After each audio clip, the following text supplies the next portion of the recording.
Hey guys, welcome back to another video, and today I'm continuing on with my series of Captain America reviews leading up to Captain America Brave New World. And today I'm reviewing Captain America The Winter Soldier starring Chris Evans, Scarlett Johansson, Anthony Mackie and Sebastian Stan. So the plot is, as Steve Rogers struggles to embrace his role in the modern world, he teams up with fellow Avenger and S.H.I.E.L.D. agent Black Widow to battle a new threat from history, an assassin known as the Winter Soldier. I freaking love this movie. This is actually one of my favorite MCU movies, and I really like the first Avenger.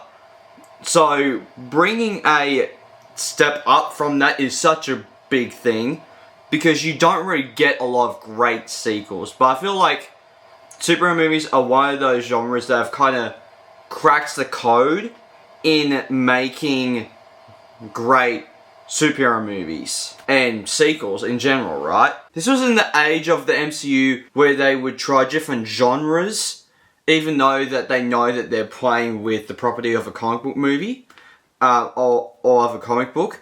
Like Winter Soldier is more of a spy thriller. Sometimes you might get like a horror movie and stuff like that. Like Doctor Strange in the Multiverse of Madness is more of a horror movie. Because Sam Raimi, who directed the original Spider-Man trilogy, is more of a horror director. So you get more horror elements in Doctor Strange in the Multiverse of Madness. Now the action in this movie is incredible. All of the Captain America action scenes within the MCU are incredible, because they are all hand-to-hand combat based, which you don't really get a lot of.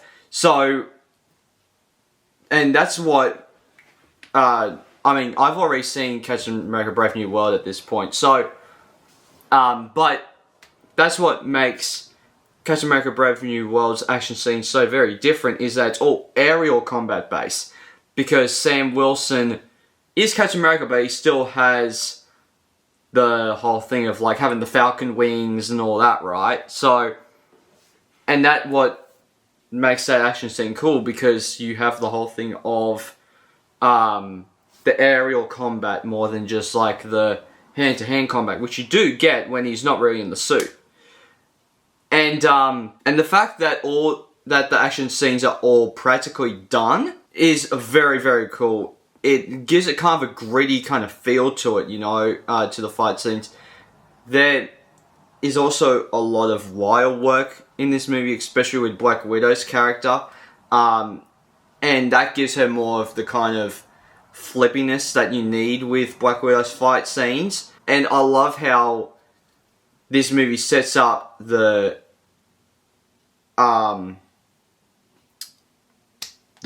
helicarriers, because like we see in this movie that Nick Fury is making all these helicarriers, that obviously one of them takes place on the final battle, but also that sets up within Avengers Age of Ultron, where in Sokovia, where Nick Fury shows up with the helicarriers and they're sending down all the rafts for the Avengers to get people on to send them up to the helicarrier, which I think that is so cool, and I love that.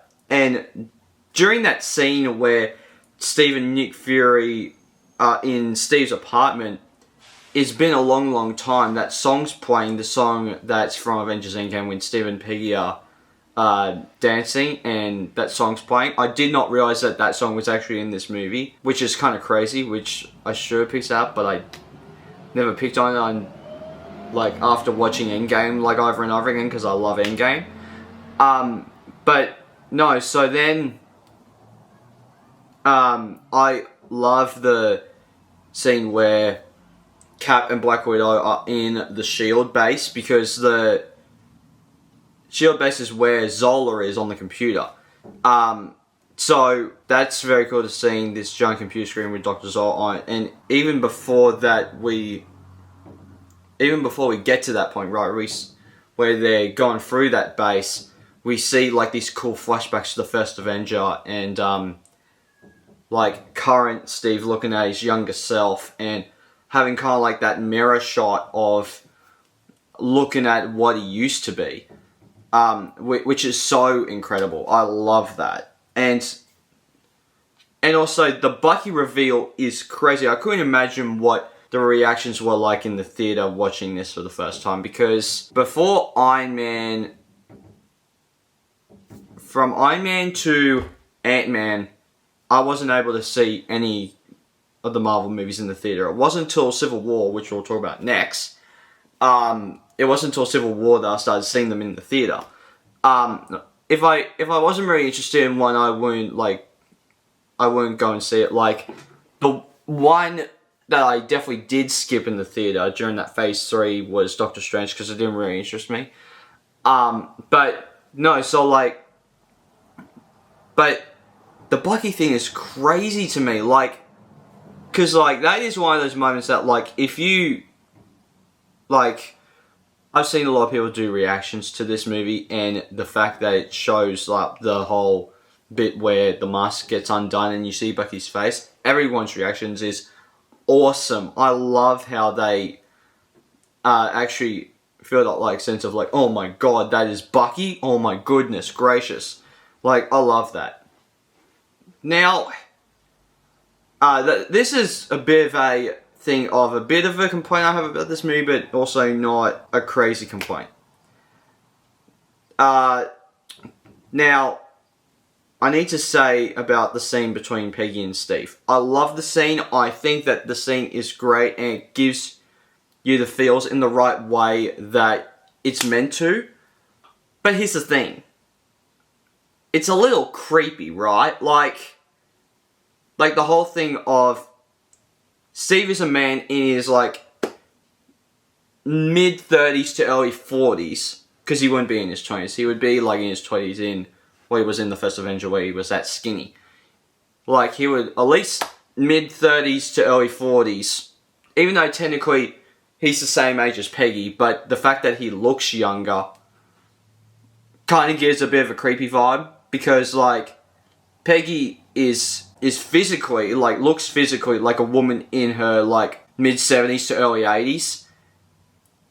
And even if that was something in the real world, I would be creeped out by that. Like, if someone came out to me and was like, oh yeah, and this is my girlfriend. It's like, it's almost like the Grown Ups thing, like the whole bit in Grown Ups 1, where Rob Schneider's character or whatever comes out with Gloria, and Adam Sandler and Kevin James and all that, all like, oh, okay. That's kind of the reaction I would have, is kind of like, oh, okay, interesting. But yeah, no, so that's the only reason why I feel strange about that. But I like how they include characters like Nick Fury and Maria Hill and Black Widow, because they are integral part of the world within the MCU at this point. Like, after Iron Man 2 and Avengers, Black Widow didn't really need a solo movie, because she was popping up in everyone else's movies. Like, she was popping up in the Avengers movies, she was popping up in Cat 2, she was popping up in Iron Man 2. Like, she didn't really need a standalone movie until they gave her one. But because it's one of those things too where I will review Black Widow, because that's one of the ones that I haven't reviewed. I will review Black Widow, but I will say this: when you're watching it in timeline order, it's a good it's good knowing about Natasha's backstory. But when you're watching it, like, kind of after Endgame, you're kind of like, well, what's the point of this? Type of thing, you know? Now, I think I need to give Captain America the Winter Soldier a 5 out of 5. This is a perfect MCU movie, and nothing really has topped it, except for 2 movies and 1 series, which we'll get to further down the line. But, yeah, so guys, tomorrow, we'll be talking about Captain America Civil War. Get ready for that, because we're getting out to a brand new world very, very soon. So guys, please hit the like button down below if you haven't already. Hit the subscribe button with the little bell icon to get enough of future videos that I make. I'll see you guys next time. Take care. Bye. Hey there. Subscribe to my channel. And also press this bell icon.